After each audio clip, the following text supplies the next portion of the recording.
Hi friend, आप सभी का स्वागत है। अपने आज हम लेकर आए हैं 10th क्लास के ये साइंस के क्वेश्चन, केमिस्ट्री के क्वेश्चन लेकर आए हैं। तो देखते हैं केमिस्ट्री में क्या क्या आ सकता है। साइंस में बेकिंग सोडा, तो बेकिंग सोडा क्या क्या कहते हैं? खाने का सोडा। तो खाने का सोडा ही बेकिंग सोडा कहलाता है। इसमें पूछने को आ सकता है रासायनिक सूत्र। तो रासायनिक सूत्र इसका क्या है? NaSCO3 इसका रासायनिक सूत्र है। रासायनिक नाम पूछने का आया है तो सोडियम बाइकार्बोनेट, ये भी लिख सकते हैं आप। सोडियम हाइड्रोजन कार्बोनेट, ये भी लिख सकते हैं। व्यापारिक नाम पूछने को आए तो बेकिंग सोडा। और यदि इसके उपयोग पूछने को आए, बेकिंग सोडा के उपयोग यानी खाने वाले सोडा के उपयोग भी, तो इसमें उपयोग में के लिए आग बुझाने वाले यंत्र के रूप में, यानी आग बुझाने वाले यंत्र के रूप में काम में आता है। ये प्रयोगशाला में अभिकर्मक के रूप में काम में आता है। ये पेट यानी कि अमाशय में अम्लता हो जाने में दवा के रूप में काम आता है। तो आगे देखते हैं धावन सोडा। धावन सोडे का रासायनिक नाम सोडियम कार्बोनेट डेका हाइड्रेट है। आप सोडियम कार्बोनेट भी यहाँ तक भी पूरा लिख सकते हैं। यदि पूरा लिखना चाहते हो ऐसे डेका लिखना। क्यों डेका? इससे मतलब होता है रासायनिक सूत्र। रासायनिक सूत्र को अणुसूत्र भी कह सकते हैं, अणुसूत्र भी आ सकता है उसमें पूछने के लिए। NH2CO3 into 10H2O। केमिस्ट्री में 10 को डेका कहते हैं, इसलिए डेका हाइड्राइड है इसमें। इसका व्यापारिक नाम धावन सोडा है। इसके उपयोग देखते हैं हम। उपयोग पूछने के लिए आएगा। उपयोग कांच, कागज तथा साबुन व्यापार में, साबुन व्यापार में आता है। कठोर जल को मृदु जल करने में, यानी कठोर जल को मुलायम करने में। धातुओं के निष्कर्ष में, यानी धातुओं के निष्कर्ष के रूप में काम करने के लिए काम में आता है। ये प्लास्टर ऑफ पेरिस। रासायनिक नाम प्लास्टर ऑफ पेरिस बोलते हैं इसे। रासायनिक सूत्र CaSO4 इंटू 1/2H2O, यानी आधा जल की मात्रा होती है इसमें। और इसका उपयोग चाक बनाने के काम में आता है। अस्पताल में टूटी हड्डी जोड़ने के लिए, प्लास्टर चढ़ाने के लिए, यानी जो हड्डी किसी का हाथ पाँव टूट जाता है उसमें प्लास्टर चढ़ाया जाता है, उसके रूप में काम आता है। और दांतों के फर्मे बनाने के काम में आता है। यानी जो दांतों के फर्मे बताने, दांतों के टाइप में किसी का दांत उखड़ जाता है, जो दांतों टाइप में फर्मे बनाते हैं उसमें काम में आता है।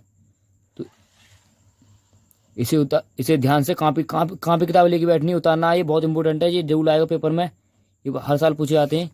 तो देखते हैं और अगले क्वेश्चन पे किस तरीके से और क्वेश्चन आ सकते हैं हमारे। ब्लीचिंग पाउडर को व्यंजक चूर्ण कहते हैं। कोई से भी पूछने को आ सकते। ब्लीचिंग पाउडर भी दे सकता है क्वेश्चन, और व्यंजक चूर्ण भी दे सकता है। रासायनिक नाम कैल्शियम ऑक्सी क्लोराइड।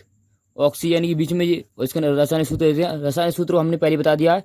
अणुसूत्र भी आ सकते हैं। रासायनिक सूत्र को अणुसूत्र कहते हैं। CaOCl2, यानी कि ये हो गए हमारे कैल्शियम ऑक्सी क्लोराइड।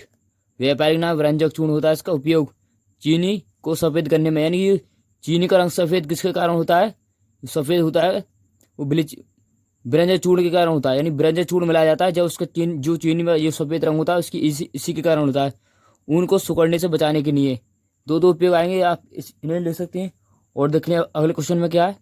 खनिज अयस्क निस्तापन वर्जन प्रगलन, ये बहुत इंपॉर्टेंट क्वेश्चन है, देखते हैं इन्हें भी। खनिज यानी खनिज क्या है? प्रकृति में धातु तथा उसके यौगिक जिस रूप में पाए जाते हैं उन्हें खनिज कहते हैं। यानी ये यदि जो हमारी प्रकृति है, यानी कि हमारी जो संसार है हमारा, ये जिस रूप में हमारे धातु और उसके यौगिक जिस जैसी अवस्था में हमारे पाए जाते हैं, यानी कैसे भी हो, खान में हो या कैसे भी हो, उसे खनिज कहते हैं।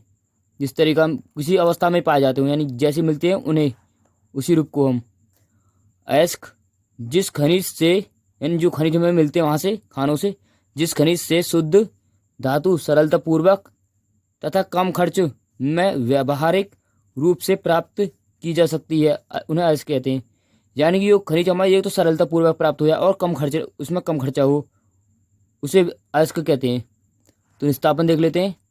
सांद्रित अयस्क को वायु की अनुपस्थिति में उसके गलनांक के नीचे, यानी कि अयस्क की वायु की उपस्थिति नहीं होनी चाहिए, वायु की अनुपस्थिति में उसके गलनांक के नीचे, यानी उसका गलनांक होता है उसके नीचे, उच्च ताप पर गर्म करने की प्रक्रिया, यानी अगर उच्च ताप पर उसे गर्म करेंगे, उसकी जो प्रक्रिया होगी यानी उसकी क्रिया होगी वो निस्तापन कहलाती है। ऐसे भर्जन देखते हैं हम।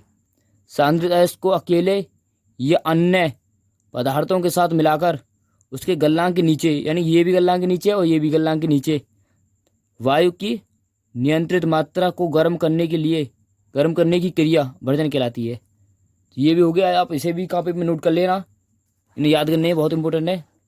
तो आगे देखते हैं हम क्वेश्चन, अगला क्वेश्चन क्या क्वेश्चन आ सकता है हमारा, प्रगलन।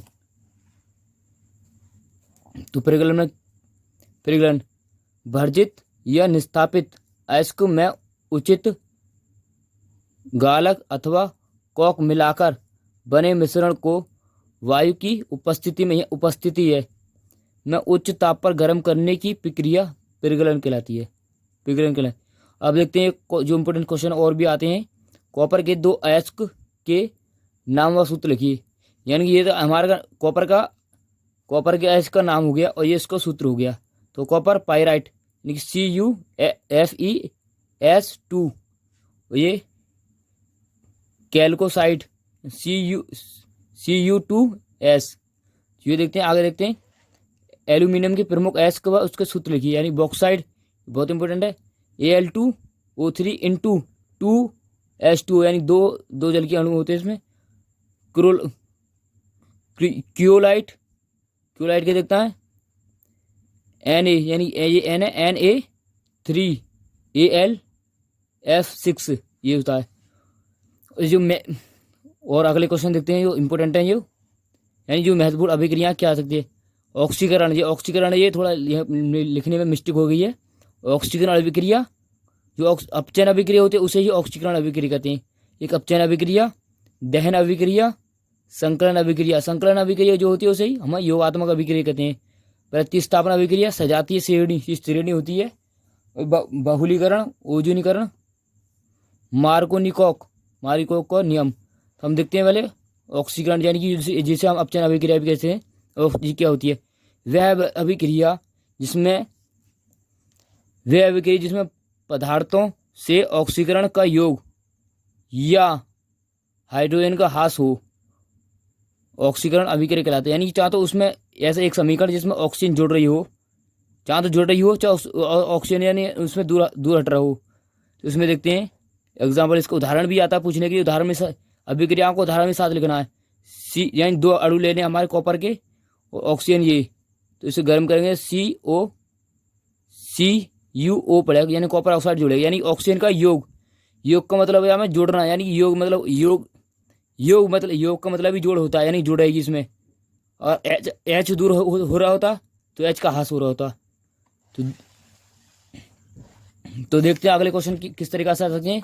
यानी अगली अभिक्रिया क्या है, जो हमारी अपचयन होती है, अपचयन जो हमारी अभिक्रिया होती है वही ऑक्सीकरण भी अभिक्रिया होती है। ये वो उपचयन होती है, ये अपचयन है। तो अपचयन अलग होती है, उपचयन अलग होती है। उपचयन अभिक्रिया होती है हमारी, वो ऑक्सीकरण अभिक्रिया, ये अपचयन है। तो अपचयन अभिक्रिया किस तरीके से, वह अभिक्रिया जिसमें ऑक्सीकरण का ह्रास या हाइड्रोजन का योग हो, ऐसी अभिक्रिया को अपचयन अभिक्रिया कहलाते हैं। यानी कि उपचयन में तो ऑक्सीजन का योग होगा और हाइड्रोजन का ह्रास होगा, पर इनके अपचयन में ऑक्सीजन का ह्रास और हाइड्रोजन का योग होगा। तो इसका उदाहरण देखते हैं। CuO कॉपर ऑक्साइड, हाइड्रोजन इसको गर्म करेंगे तो Cu कॉपर अलग लगेगा, H2O, यानी कि आपका इसमें ऑक्सीजन जुड़ेगा, यानी H जुड़ेगा, H ऑक्सीजन में जुड़ जाएगा। आगे देखते हैं और क्वेश्चन, नेक्स्ट क्वेश्चन ये पूछा हमारा दहन अभिक्रिया। दहन अभिक्रिया को पढ़ते हैं। दहन अभिक्रिया कार्बन के यौगिक संतृप्त व असंतृप्त के आधार पर दहन देते हैं। यानी कि दहन का मतलब है जो आग जलाते हैं। असंतृप्त कार्बनिक यौगिक दहन किए जाने पर स्वच्छ ज्वाला के साथ जलते हैं तथा कार्बन निक्षेपित नहीं करते, जबकि असंतृप्त कार्बनिक यौगिक धुएं में युक्त पीली ज्वाला के साथ जलते हैं कार्बन निक्षेपित करते हैं। पूर्ण दहन पर अधिकांश कार्बन यौगिक प्रचुर मात्रा में ऊष्मा एवं प्रकाश मुक्त करते हैं, यानी ऊष्मा और प्रकाश देते हैं। यानी तो इसको उदाहरण देखते हैं। C2H5OH यानी एल्कोहल, यानी ऑक्सीजन के 3 अणु लेने, तो इसी के अंदर 2H2 यानी कि कार्बन डाइऑक्साइड निकलेगी यहाँ से, और यहाँ से निकले जल। तो अधिक मात्रा में क्या निकलेगी, प्लस में ऊष्मा, ये प्लस है, प्लस में ऊष्मा का प्रकाश निकलेगा अधिक मात्रा में। तो आगे देखते हैं संकलन अभिक्रिया। संकलन अभिक्रिया क्या है, जो हमारी संकलन अभिक्रिया उसमें देखते हैं। संकलन अभिक्रिया उत्प्रेरक की उपस्थिति में असंतृप्त हाइड्रोकार्बन, ये कुछ नहीं है, ये हाइड्रोकार्बन हाइड्रोजन से संयोग कर असंतृप्त हाइड्रोकार्बन बनाते हैं। इसे ही संकलन अभिक्रिया कहते हैं। उदाहरण देखते हैं हमारा। असंतृप्त हाइड्रोकार्बन होते हैं इसमें डबल बॉन्ड हो और सिंगल बॉन्ड, यानी सिंगल बॉन्ड नहीं होना चाहिए, डबल बॉन्ड हो या ट्रिपल बॉन्ड हो, वो होती है हमारे संतृप्त हाइड्रोकार्बन। और हाइड्रोकार्बन किसे कहते हैं, यानी हाइड्रोजन हो उसमें और कार्बन हो, इसमें हाइड्रोजन जेरा और कार्बन जेरा, तो ये हाइड्रोकार्बन बन गया हमारा। और संतृप्त जेरा डबल बॉन्ड आ गया इसमें। संतृप्त की बात होती तो इसमें सिंगल बॉन्ड आता, तो ये वाला लेना है C2CH2 डबल बॉन्ड CH2 यानी एथिलीन प्लस हाइड्रोजन। निकल की उपस्थिति में करना है 200 से लेकर 300 डिग्री तापमान पर। ये C2H6 लिख ले यहाँ से, यानी ये लिख लेगा एथिन बनाने की विधि भी हमें मिलेगी इसी तरह से। तो आगे देखते हैं कौन सी विक्रिया है, प्रतिस्थापना विक्रिया। तो ये हमें प्रतिस्थापना विक्रिया हमारी, सूर्य के प्रकाश की उपस्थिति में हैलोजन हाइड्रोकार्बन के साथ प्रतिस्थापित अभिक्रिया देते हैं। यानी कि हैलोजन क्या होती है हमारी, पहले देखते हैं हमारे हैलोजन CH4 मैथेन, यानी कि ये हैलोजन का ग्रुप है, एक हैलोजन की एक ग्रुप है। सूर्य का प्रकाश, यानी सूर्य के प्रकाश की उपस्थिति कह रहे हैं सूर्य के प्रकाश में, तो क्या देते हैं, तो इसमें से लिख लेगा CH3Cl यानी क्लोरोमेथेन है, और ये HCl यानी हाइड्रोजन क्लोराइड। तो आगे देखते हैं सजातीय श्रेणी। कार्बनिक यौगिक जिसमें समान क्रियात्मक समूह होता है, यानी जिसमें क्रियात्मक समूह होता है को बढ़ते हुए अथवा घटते हुए अणुभार के क्रम में रखा जाता है, तो एक श्रेणी बनती है जिसे सजातीय श्रेणी कहते हैं। इतना ही करना है, इसमें ज़्यादा लिखने की जरूरत नहीं है। तो आगे देखते हैं, ये मोस्ट इंपोर्टेंट है, ये अगले क्वेश्चन है ये मेंडलीफ की आवर्त सारणी। मेंडलीफ की आवर्त सारणी क्या आ सकता है, यानी उसके बारे में बताने को आ सकता है, किसके क्या कैसे की गई है ये। यानी कि यहाँ में बताया गया है तत्वों को उनके परमाणु भारों के बढ़ते हुए क्रम में रखा गया है। यानी जो तत्व है हमारे मेंडलीफ की आवर्त सारणी में, उनको यानी कि परमाणु भार के बढ़ते हुए क्रम में, यानी जितने बढ़ते जाएंगे उसके क्रम में रखा गया है। इसमें 8 वर्ग हैं, यानी जो प्रत्येक वर्ग जो वर्ग होता है उसे ही समूह कहते हैं हम।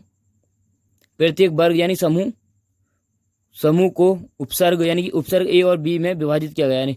यानी प्रत्येक वर्ग में ना दो उपसर्ग होंगे, यानी 2 उपवर्ग होंगे, यानी A और B में। इसमें इस आवर्त सारणी में समस्त स्थानिकों के लिए कोई स्थान नहीं है, यानी कि हमें कोई स्थान नहीं है, सिर्फ समस्त स्थानिक होते हैं उनके लिए कोई स्पेशली। और इसके मतलब दोष पूछने के आते हैं। मेंडलीफ की आवर्त सारणी के दोष, तो हाइड्रोकार्बन का स्थान निश्चित नहीं है, यानी हाइड्रोकार्बन का स्थान उस मेंडलीफ की आवर्त सारणी में निश्चित नहीं है, कहाँ रखा जाना है। बाहरी तत्वों को हल्के तत्वों से पहले रखना है, यानी जो हमारे जो बाहरी तत्व हैं उनको हम हल्के तत्वों से पहले रख दिया है।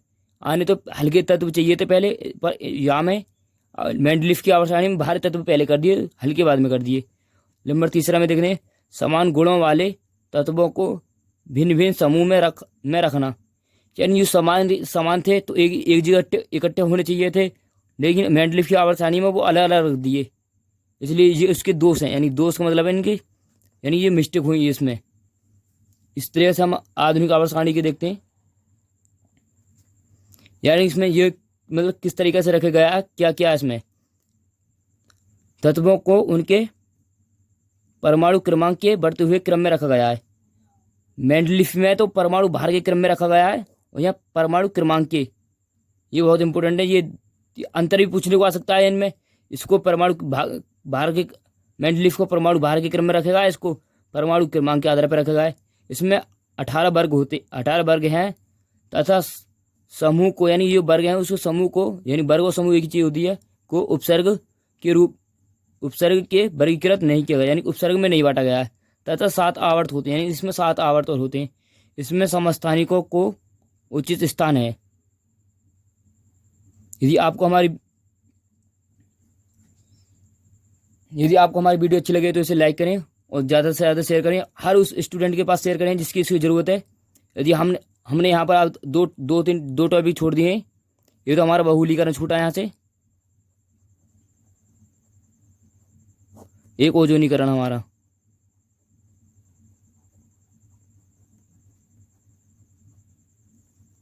नहीं तो वीडियो आप बहुत ज़्यादा लंबी हो जाएगी। ये दोनों क्वेश्चन जो टॉपिक छूट चुके हैं और भी थोड़े से टॉपिक हैं जो छूट सके हमारे, यानी कि ऐसे ऑक्सीजन की अभिक्रिया जब क्या होता है वाले सवाल भी छूट चुके हैं।